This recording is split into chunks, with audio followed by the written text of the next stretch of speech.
Hi guys, welcome back to our video again. This is an additional add-on video that wasn't planned because while we were writing this and then something really strange happened. Basically the rear brake get a little bit spongy and then we hear some metal grinding sound. So we got off the bike and then we checked what's wrong, and out of my horror, this is what happened. And you can see that the brake pad actually went missing. So I have no idea what happened to this Bibree brake pad. This is the stock brake pad from the factory, I guess. So we gotta disassemble it and then check out what's wrong. Okay, first off we remove the speed sensor, put it one side, and then I think we have to open up this bolt here at the bottom in order to slide it open. So apparently this bolt can be pulled out with this knob, and then there's some grease inside that we have to refill in, and then we should be able to move this bolt all the way back in and then flip up the whole caliper. So this is a size 12 bolt. And the pin will be out. Okay, so we can slowly slide the caliper out from the disc.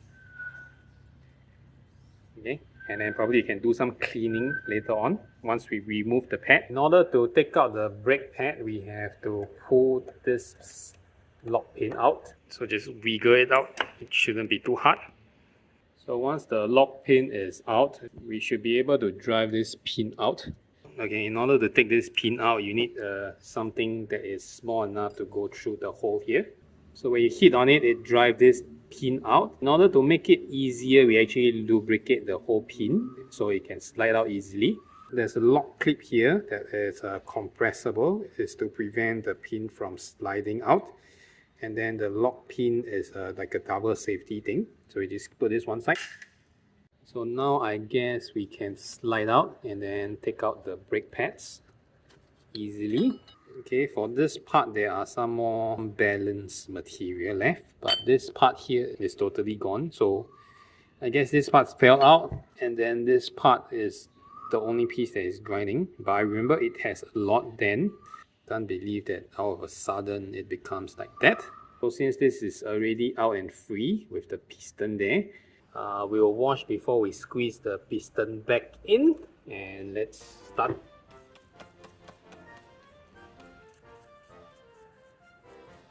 Okay, so in order to take the whole caliper out, we realized that we need to disassemble the rear wheel, which is too much work that we don't want to do. This is the best ability that we can clean. It's pretty much clean. So right now what we gotta do is we gotta push this piston back in and then to fit in the new brake pad. Okay, because in this situation the piston came out a lot, really a lot. This is pretty extreme, so we gotta open up the side cover.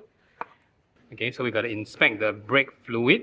It's slightly above the minimal line. Okay, so we open up the cap of the brake reservoir just to in case the pressure builds up and then bursts the whole thing out. So we use the old brake pad as a pressure plate, and then we gotta slowly squeeze in because there's a sliding pin at the rear. So as long as you make pressure evenly, this should be able to slide in and push the piston back to the original place. As we can see that the thickness of the new brake and the old brakes are very significant. So it becomes like very thick here. So what we did here is we compressed almost the whole piston in, so to make space for our new brake pad.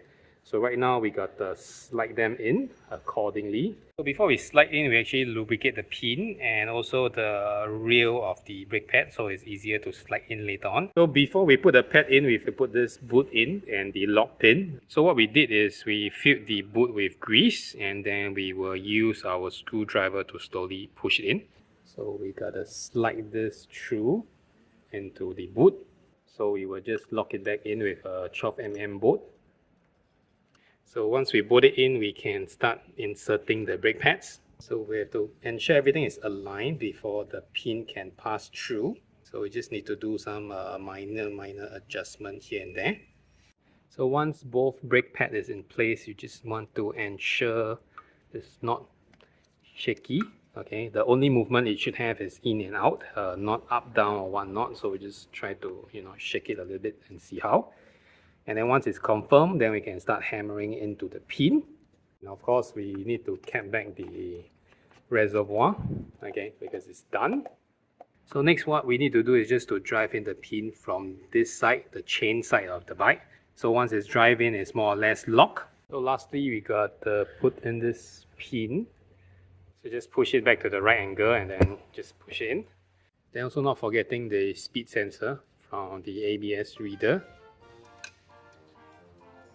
So once everything is installed back, we just want to roll and then see whether it works. Any misalignment, loose part or whatsoever. And everything is straight, so it looks good to me. And then we will try to pump on the rear brake as well. So we'll roll the rear brake.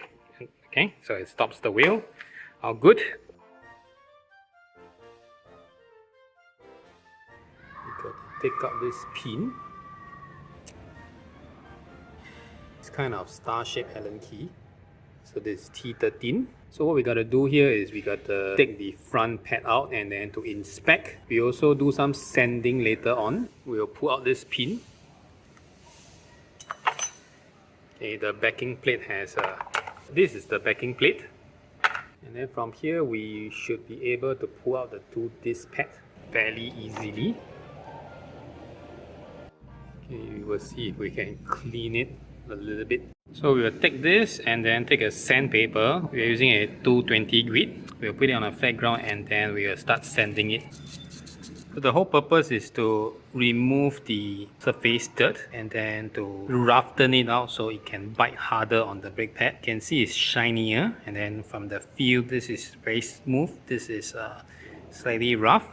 So same, we will put some grease at the back of the backing plate and then we will just slide it in to place.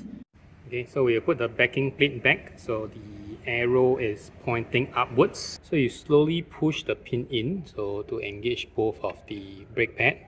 Move this in and tighten it. So once the pin is tightened in, so you just need to put this clip back. There's a groove somewhere here that this should be able to slide in directly. So once it's slotted in, so this should be all good. Just to be very sure, we brought it out for a test ride. Everything seems good to go. So next we just wait for the centered pad stock to be arrived and then we just replace it accordingly. Alright guys, thank you for watching this video. See you on the next one. Bye bye.